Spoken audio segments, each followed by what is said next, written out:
Student, good morning. Last લેક્ચરની અંદર આપણે ભણેલા હતા નાઇટ્રોજનનું ફિક્સેશન કેવી રીતે થાય છે તે, જેમાં મુખ્ય ઇમ્પોર્ટન્ટ રોલ કોનો હતો? બેક્ટેરિયાનો. કારણ કે બેક્ટેરિયા પાસે કયો એન્ઝાઇમ હોય છે? નાઇટ્રોજિનેઝ એન્ઝાઇમ. તો આની અંદર અલગ અલગ પ્રકારના બેક્ટેરિયા છે. એક વખત ફરીથી રિવાઇઝ કરીએ કે કયા બેક્ટેરિયા મુક્તજીવી છે, કયા બેક્ટેરિયા સહજીવી છે, કયા બેક્ટેરિયા જે છે એ જારક શોષણ કરે છે, કયા બેક્ટેરિયા અજારક શોષણ કરે છે. આમાંથી તમને ઘણા બધા ક્વેશ્ચનો પૂછી શકે. તો જો સહજીવીમાં આપણી પાસે છે રાઇઝોબિયમ અને ફ્રેન્કિયા, અને મુક્તજીવીની અંદર એજેટોબેક્ટર, બેજરિંકિયા અથવા બાયજર્નિકિયા, બેજરિંકિયા. સમજો આ બંને કેવા છે? આ બંને જારક છે. પછી રોડોસ્પાઇરેલિયમ, રોડોસ્પાઇરેલિયમ જે અજારક છે. ક્લોસ્ટ્રીડિયમ એ પણ અજારક છે. સાથે સાથે BGA જેને આપણે બ્લુ ગ્રીન આલ્ગી કહીએ, અને બેસિલસ, આ બધા મુક્તજીવી છે. આટલું યાદ રાખવાનું છે. બીજા તમને નીટમાં ક્વેશ્ચન પૂછાય તો એક ક્વેશ્ચન પૂછાય સહજીવી નાઇટ્રોજન જૈવિક નાઇટ્રોજન સ્થાપન. તો સહજીવી જૈવિક નાઇટ્રોજન સ્થાપનમાં આપણને અલગ અલગ પ્રકારની વનસ્પતિ આપેલી છે. કે એવી વનસ્પતિ કે સહજીવન, ખાસ કરીને પહેલી આપેલી છે સિમ્બિકુળની વનસ્પતિ, અને બીજી સિમ્બિકુળ ન હોય એવી વનસ્પતિ. તો અહીંયા ધ્યાન રાખજો, પ્રશ્ન પૂછાય કે સિમ્બી વનસ્પતિના મૂળ. તો સિમ્બી વનસ્પતિઓ કઈ કઈ છે એમાંથી ક્વેશ્ચન પૂછાય. તમને એવી રીતે પ્રશ્ન પૂછાય કે નીચેનામાંથી કઈ વનસ્પતિ છે કે જેની સાથે રાઇઝોબિયમ સહજીવન જીવે છે, અને તમને વનસ્પતિના ઉદાહરણ આપેલા હોય તો એ ધ્યાનમાં રાખવાના છે. તો જે સિમ્બી વનસ્પતિઓ છે એમાં આલ્ફા આલ્ફા જેને આપણે કહીએ છીએ, આલ્ફા આલ્ફા જે છે એ રજકો સિમ્બી વનસ્પતિ છે. સ્વીટ ક્લોવર, સ્વીટ ક્લોવર જેને આપણે કપિલો કહીએ છીએ. આ બધાના ફોટોગ્રાફ જોતા જઈએ તો વધારે ખ્યાલ આવશે. જો આ છે ને એ રજકો છે, આલ્ફા આલ્ફા. અહીંયા જે તમને દેખાય છે યલો કલરના ફ્લાવરવાળા એ સ્વીટ ક્લોવર છે, કપિલો જેને આપણે કહીએ છીએ. વટાણા દરેક લોકોએ જોયા છે. આ વટાણાના પ્લાન્ટ છે. આ બધા બીન છે, બધા કઠોળ વર્ગની વનસ્પતિ છે. આપણે જેને લેન્ટિલ્સ કહીએ, મસૂરની દાળ, આ મસૂર છે જે આમાંથી ઉગાડવામાં આમાંથી મેળવવામાં આવે છે, રાઈટ. પ્લસ આપણને બગીચાના વટાણા કીધા તો એ બધાને ખ્યાલ છે. આ જે છે એ બ્રોડ બીન્સ છે. શું છે?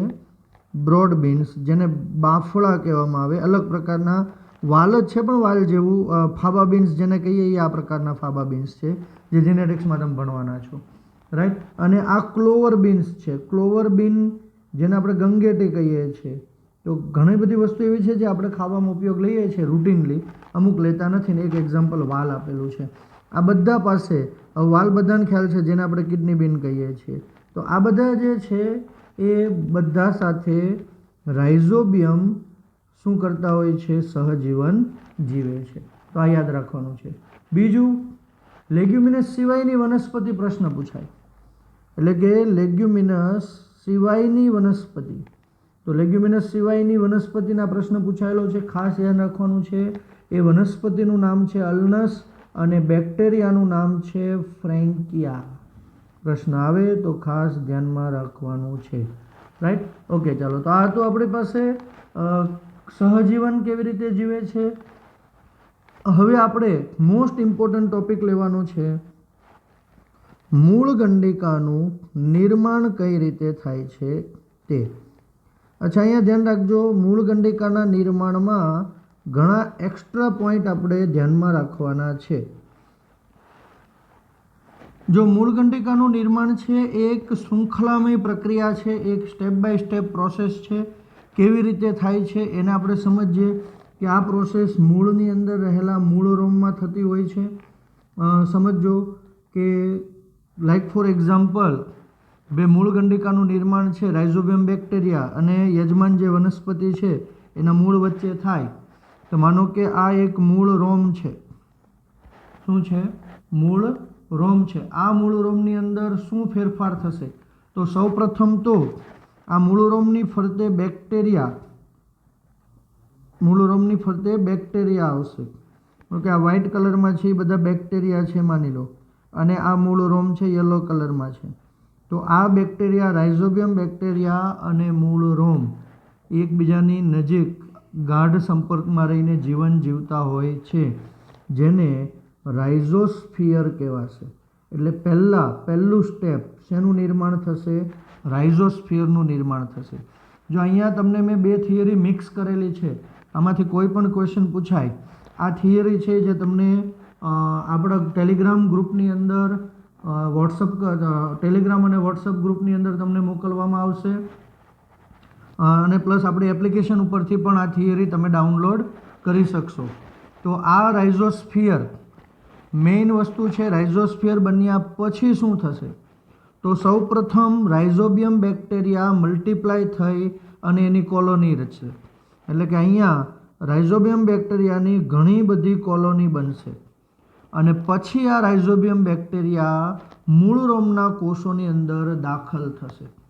એટલે કે નેક્સ્ટ પ્રોસેસ કેવી હશે?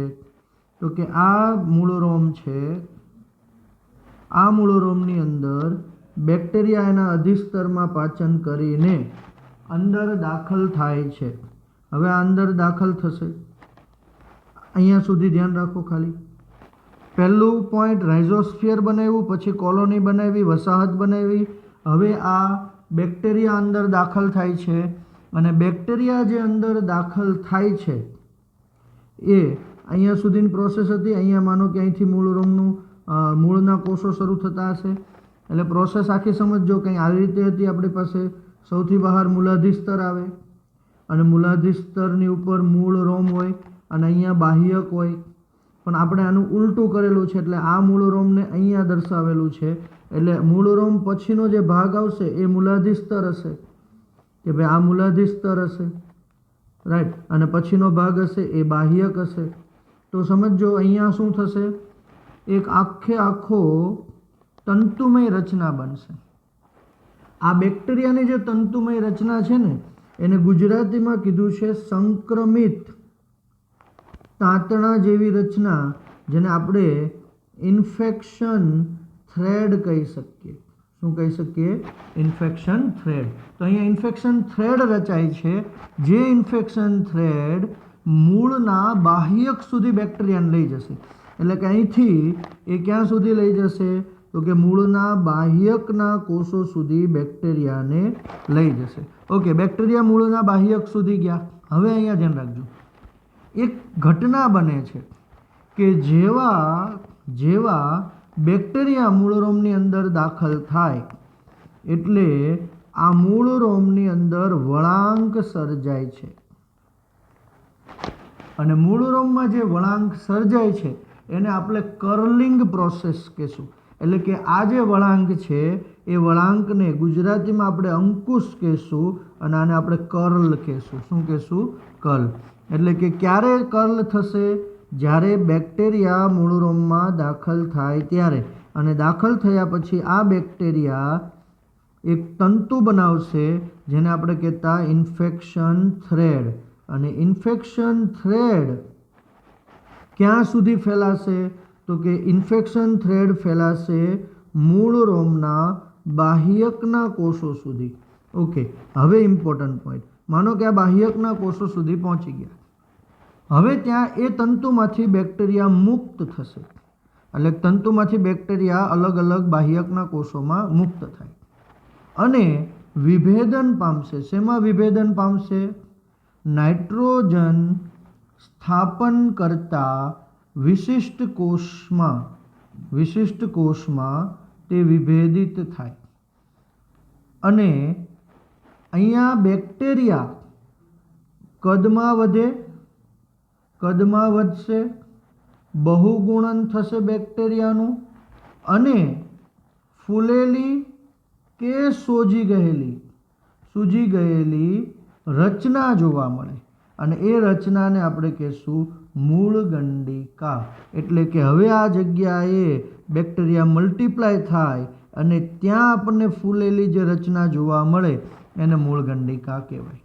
અને એના માટે સમજો, આ જે ગંડિકા છે એ પોષક દ્રવ્યોના વિનિમય માટે કોની ઉપર આધાર રાખતી હોય છે?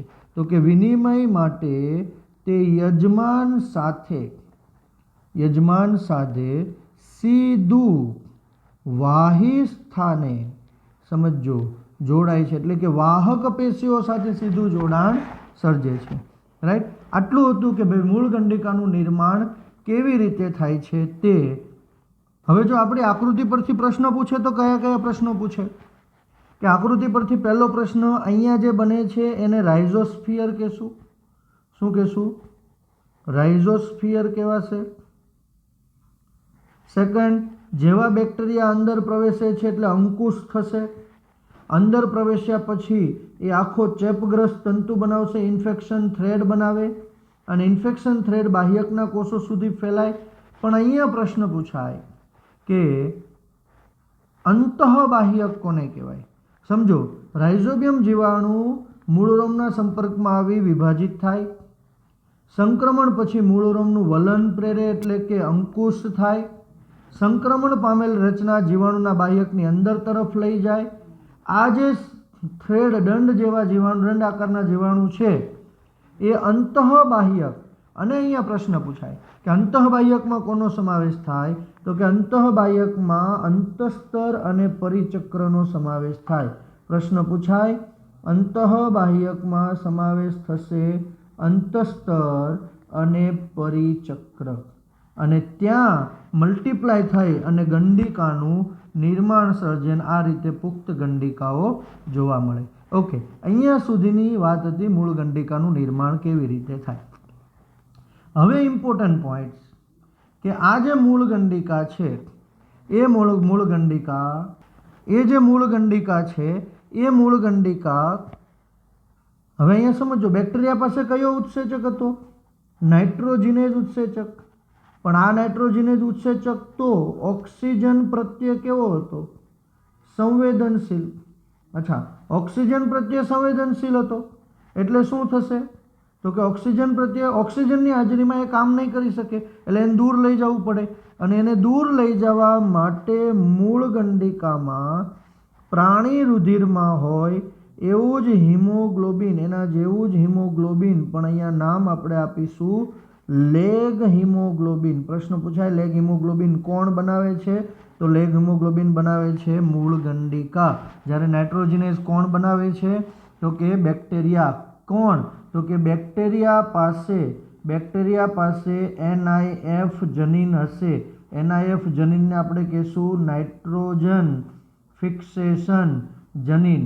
અને આ નાઇટ્રોજન ફિક્સેશન જનીન જે છે એ નાઇટ્રોજનેઝ એન્ઝાઇમ બનાવે છે. અને આ નાઇટ્રોજન ફિક્સેશન જીન, નાઇટ્રોજનેઝ એન્ઝાઇમ જે વાતાવરણમાંથી નાઇટ્રોજનનું સ્થાપન કરે છે, જે આગળની થિયરીમાં આપણે ભણી ગયા. તો ઓક્સિજન પ્રત્યે જ્યારે સંવેદનશીલ છે ત્યારે મૂળ ગંડિકા લેગ હિમોગ્લોબિન બનાવશે, અને એ લેગ હિમોગ્લોબિન આ ઓક્સિજનને દૂર લઈ જશે. જેવું ઓક્સિજનને દૂર લઈ જાય એટલે રાઇઝોબિયમ નાઇટ્રોજિનેઝ એન્ઝાઇમ નાઇટ્રોજનનું સ્થાપન કરવા માટે સક્ષમ બની જાય. ઓકે, અહીંયા સમજવાનો પ્રશ્ન પૂછાય કે લેગ હિમોગ્લોબિન કેવો છે?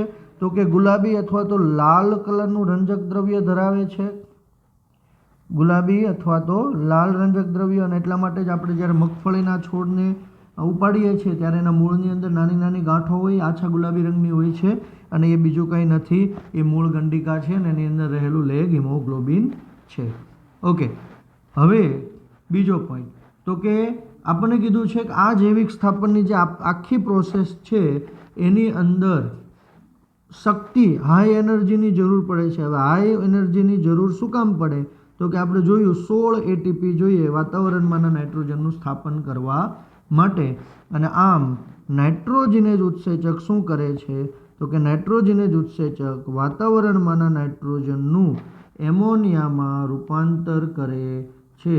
અને એક એમોનિયાના અણુ માટે 8 એટીપી જોતા હતા, એ આપણે આગળની થિયરીમાં ભણી ગયા છીએ. તો આટલું હતું આપણી પાસે